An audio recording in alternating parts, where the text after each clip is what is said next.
in the past, when it was just the world of SEO, we would have likely seen something very similar based on whose SEO strategy was strongest. The whole game changes when you start to pull in and recognize that a lot of this content is being delivered based on your location, the search history that you've had in the past, your purchase history.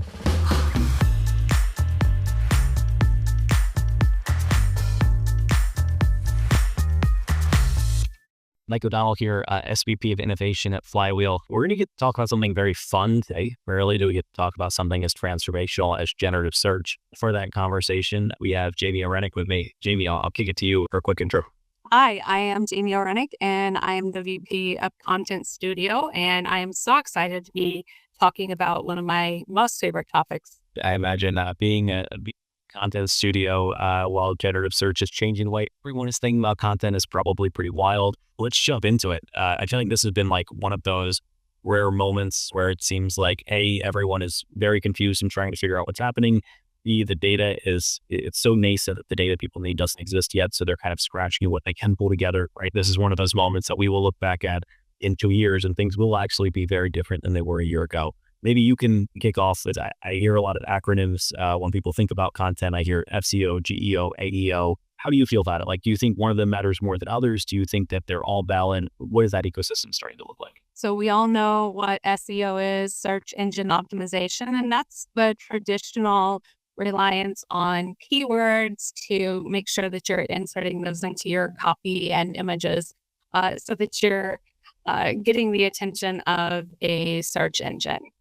The newer developments with AEO, which stands for Answer Engine Optimization, is making sure that your content is optimized for voice agents. So think of like an Amazon or a Siri. And then the newest player on the block is GEO, which is Generative Engine Optimization. And that is making sure that your content is optimized for generative AI. Do you think we're already seeing this change the way manufacturers think about content, and should it be? Like, are we jumping the gun by changing content already, or do you think it's time for manufacturers to really start integrating this in what they're doing? Absolutely. It's definitely past time. So to get content ready, manufacturers really need to be thinking about this now if they haven't been thinking about it already. Think of it as an addition to your SEO strategy, not something that would be independent of it. Curious from your side, Mike, how are you hearing about GEO impacting the path to purchase? Yeah, it's a good question. I mean, I think it's really impacting a lot of elements of retail today. Most obviously, the path to discovery, especially if it's a high consideration set item. I don't think that this is really significantly impacting the path to purchase or the path to discovery for paper towels right now. I think that's probably still happening much lower in the funnel. But if I'm deciding on a set of golf clubs or if I'm making a laptop purchase, I'm probably trying to look for more information and do more consideration. And generative search gives a lot of those opportunities. So I think that's very exciting right now in the space. And I think manufacturers are really interested in that. But what I'm finding is also at the same time, a lot of manufacturers are trying to figure out what matters, what content matters, what content is not going to impact their GEO. And that's kind of like a big question mark right now. If I think back 8 or 9 years ago, you're having a lot of conversations with manufacturers around their inventory. And up to that point, you could drop off inventory at any discount provider or liquidator and never have to worry about it again. You would just be able to move product really quickly. Well, e-commerce changed that because then all of a sudden your inventory would show up back on site and you'd be competing with it. And suddenly you'll be taking clicks and conversions away from you and you'd be having risk in the marketplace. I had to see brands thinking about content that way now, where they're starting to say like, where is my content going to come back to bite me? Where are there areas where I maybe am not thinking about content that I need to be now that it's coming from everywhere? So there's like this arbitrage of content question that I get a lot. Are there ways manufacturers are asking you to work on content for GEO now, or are there things that you're addressing with manufacturers directly in terms of how they should be thinking about their GEO strategy? SEO is still very relevant. So you need to figure out how to make your content relevant to what consumers are asking so that it's a lot more conversational. And I think that a lot of us in the content world have seen that when SEO first came onto the scene. And I think that we still see this sometimes today. You'll see things like keyword stuffing in the content. Amazon has really buckled down and they do not allow that in their titles anymore. So we've seen how they started to make these changes over time and now we're really into it. And the most important thing that I tell manufacturers when I'm meeting with them is our approach has always been make sure that you are looking at the Q&A on your product detail pages because that is already a gold mine. So you can look in those questions and answers and see what consumers are already confused about when they're looking at your product.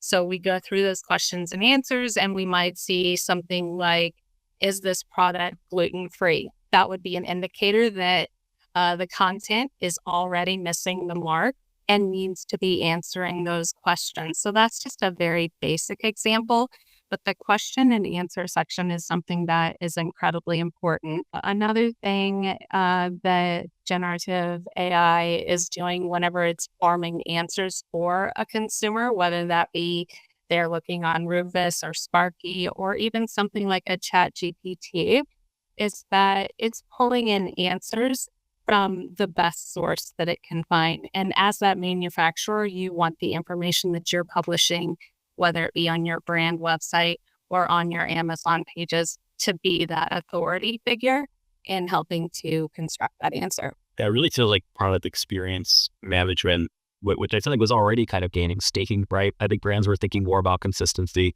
and now like consistency and authority are kind of these big elements of what determines your visibility. I feel like it's just becoming more and more important. I've never felt like such a slave to like trade publications as I do now, where it's like, I, if I don't know every 2 weeks, if like something totally different is penetrating the landscape. I think this is such a good example where I think even this week, one of the big elements I think about is like, where does this head next? And I think most immediately we're looking at content. We're looking at how consumers are searching. Obviously AI is touching a lot of different elements of what we're doing just daily, but there's also this idea of like, when does this really start to penetrate into shopping? And when it does, GEO becomes an even bigger conversation because now there's opportunities to influence it more directly. We're hopefully going to get better data around tying it into a sale and understanding how it's driving conversion, the same way we do with SEO today. You start to think about what is this going to mean for individual retail platforms? That's our world. Our world is thinking about retail and how the content or the media or the activations we do then filter into a sale. And I start to wonder, like, what is Amazon going to do versus what is Walmart going to do? And I'd say the indicators right now, it feels like Amazon is kind of closing off the walls a little bit and maybe saying there's this impenetrative element of Google search that Google's had such a monopoly on for so long in terms of being able to like influence that far up the decision funnel. I feel like there's a little bit of a gap now. There's kind of like this exposed hole that ChatGPT has said, maybe we could break open that path to discovery a little bit. And if I'm Amazon, I'm probably looking to get into that route. If I can make a bigger impact that far up in the decision funnel, it's just going to lead to more traffic my way. But then I think about something like if I'm Walmart, what does that mean for me? Their large language models seem to be more focused around purchase itself and helping their consumers and their internal teams. But do they have data that OpenAI might want? And I'm already seeing, this week there's updates in Shopify's continued partnership with ChatGPT. There's an update in terms of Etsy. I think like literally today you can now have direct purchases Etsy with ChatGPT. So it's like, again, like I feel like I need to be checking this every week now, which is a lot of the anxiety that I don't need. But it's fun. I mean, it's interesting. And, I think the shopping environment hasn't taken shape that much in the last like 6 to 12 months, but I think the next 6 months are going to be like an explosion in terms of where we're going to see those things start to shake out. And you bring up a really good point just about the general experience. So if you are on your phone and searching for something related to those golf clubs, you're going to have a very different experience than somebody like me, who I can almost guarantee I have zero search history around golf or golf clubs. So you're going to be served content that is relevant to the experiences that you've already had online, whereas I'm going to have a very different experience. And in the past, when it was just the world of SEO, we would have likely seen something very similar based on whose SEO strategy was strongest in their content.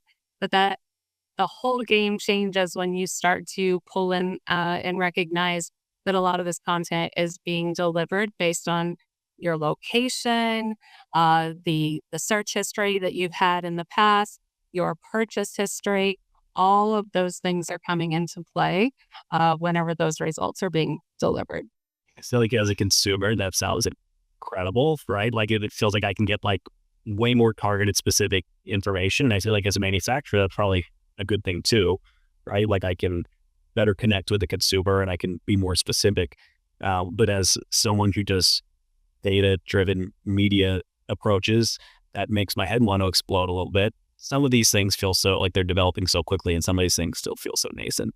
And I think when we think about like the data and the ability to target that consumer, on one hand, it's like we are getting closer to the single consumer, right? We're getting closer to being able to like follow the audience where they go.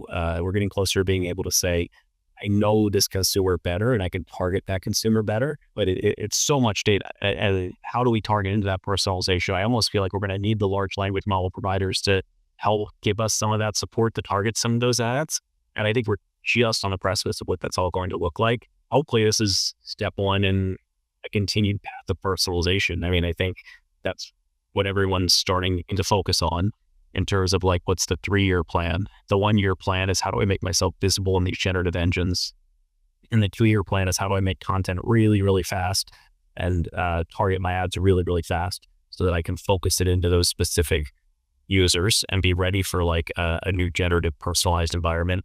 I feel like the 3rd year is kind of like, how do I get to a point where I have a different ad for every audience that matches the needs of that audience? That is really cool and really exciting and makes my head spin, but in a very exciting way. You definitely got it right. I think you're right on the mark with where things are going. Definitely the progress right now and the focus right now for a manufacturer should be, is my content in a good place?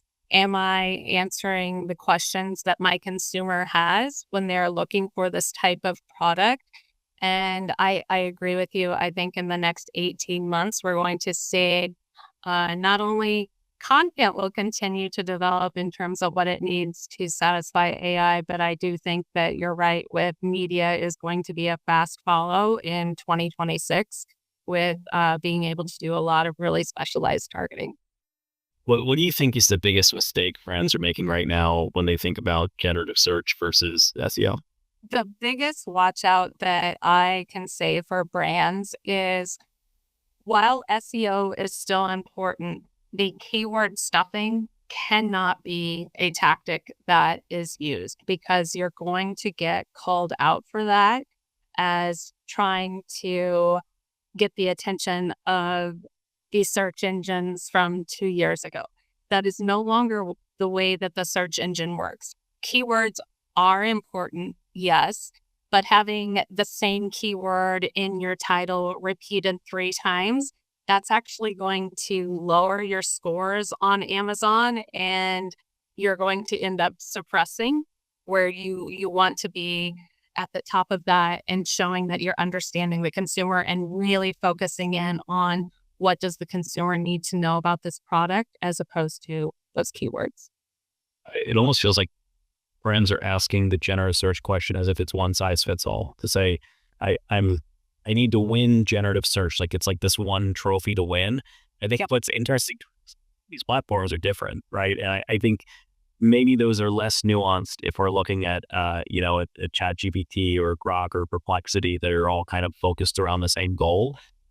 But Google's AI mode is not necessarily focused around the same goal. The search that happens on Google, we've already seen, is a little bit different than the search that happens on like an OpenAI platform. And similarly, the search that's going to happen on Rufus or on Sparky, right? Like those are going to be very different environments. They're going to have very different results. And I feel like I'm already seeing now when we do some of this testing, like the personalization that happens on a Rufus versus the personalization that happens on ChatGPT are just very different. I don't think that's a failure of ChatGPT. They're developing that data source. I think they'll get more of it as they have some of these partnerships. Are you approaching the way you build GEO content for Amazon based on like just general GEO principles? Or is it something where like, are there specifics to how you're thinking about Rufus? Like, what does that look like? In regard to Cosmo and Rufus and optimizing for that, it's definitely a lot more focused on what is actually the content that is published on Amazon. Whereas opposed to if I'm looking at results that are coming through for Google AI or ChatGPT, those incorporate a lot more content that is user generated content. So think about your Reddit, your Wikipedia, your brand websites. Those are really influencing those. The great thing is that you can do a search on any of those platforms right now. And I did notice that Rufus has also started to include this, which is very helpful.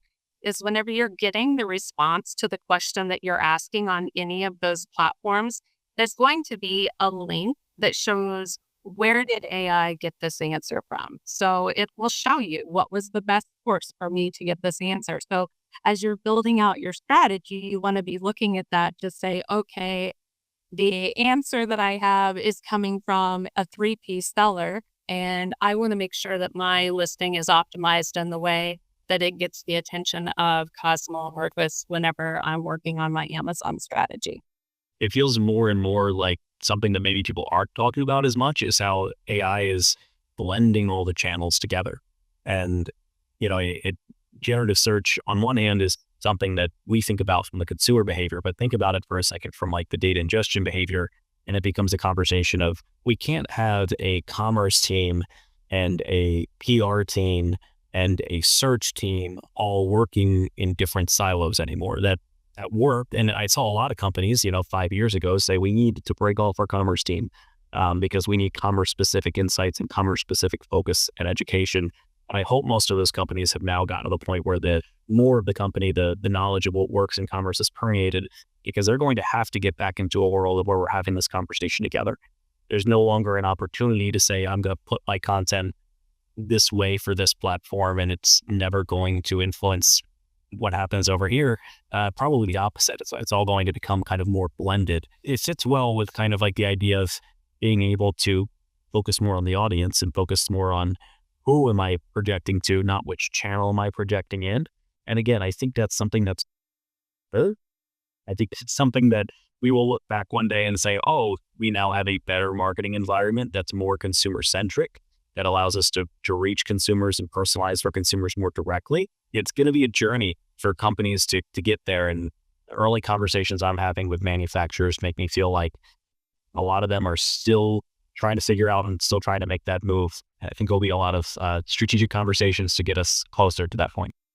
Yeah, absolutely. I agree with you. I think one of the things that I see a lot from my side and the clients that we work with is that there is still a pretty big divide between your brand marketing team and your e-commerce marketing team. And with this new world of information, those teams really need to be acting in lockstep so that the message is being told in a very consistent way. One of the other pieces that we haven't even talked about, we've been talking about the fun things that people see that impact GEO, but there's an entire world of your back-end data and how that is structured, and that having a big influence on GEO and how you're displaying in the results. So what that might mean is with an Amazon listing, in your template to upload content, we know sometimes can have 100+ fields in it.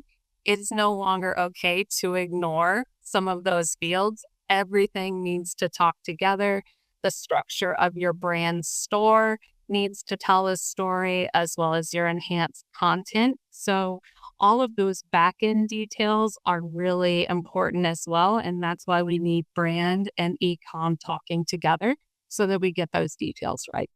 Totally makes sense. I think it's something that more and more brands are hopefully noticing. I feel like we're having a few more conversations about it, but understandably, it's a pretty big shift. Well, it's always nice to chat about this with you, and I feel like whenever we get in one of these deep conversations, your varied commerce experience shows, and I always get a lot out of that. So Thanks for joining, Jamie, and maybe we can chat again in a week when the whole world is different again, and we have to have a whole different conversation about what this looks like. Thank you so much for sitting down and chatting with me today. And you're absolutely right. This is an ever changing topic, and I'm excited to continue the conversation.